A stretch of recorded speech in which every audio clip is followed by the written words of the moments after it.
Salut à tous. Aujourd'hui, on va parler d'un sujet qui fait beaucoup de bruit. Les déclarations de Pierre de Villiers sur l'état de nos forces armées.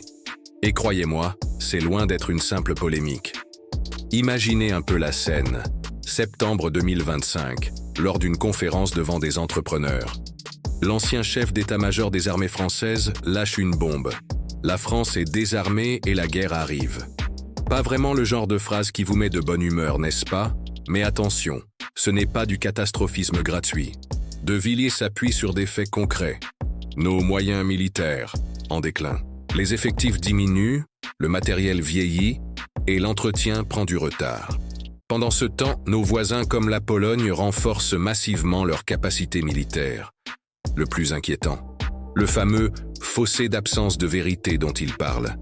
En gros, on ne dit pas toute la vérité aux Français sur l'état réel de notre défense. C'est comme si on vous disait que votre voiture est en parfait état, alors qu'elle tient à peine debout. Parlons chiffres. Selon lui, il faudrait injecter 5 milliards d'euros supplémentaires par an d'ici 2035 pour rattraper notre retard. C'est énorme, mais c'est le prix de notre sécurité. Certains experts nuancent ces propos. La France n'est pas totalement désarmée. Elle est plutôt en phase de transformation, disent-ils. Et Pierre de Villiers de se pencher sur la France et ses moyens de se défendre insuffisants. Mon seul souci, c'est le succès des armes de la France. Moi, je n'ai pas envie qu'un missile tombe un jour sur une ville de notre pays, faisant 50 morts et beaucoup de dégâts, et je vous le dis, on ne saura peut-être même pas qui l'aura tiré. Je ne veux pas de ça. Ce qui est certain, c'est que le monde change. Les tensions Est-Ouest ressurgissent, le Proche-Orient s'embrase, sans parler des défis climatiques qui s'intensifient. Dans ce contexte, peut-on vraiment se permettre d'avoir une défense fragile? De Villiers ne dit pas que la guerre est inévitable, mais il nous met en garde. La faiblesse attire toujours la force. C'est comme dans une cour d'école.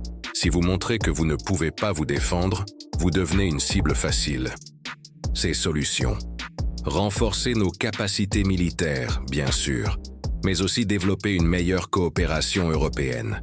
Pas question de fusionner toutes les armées, mais plutôt de travailler ensemble plus efficacement.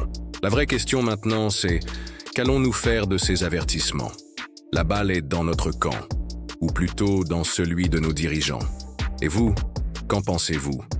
La France est-elle vraiment aussi vulnérable que le dit de Villiers? Faut-il privilégier le budget militaire ou d'autres priorités?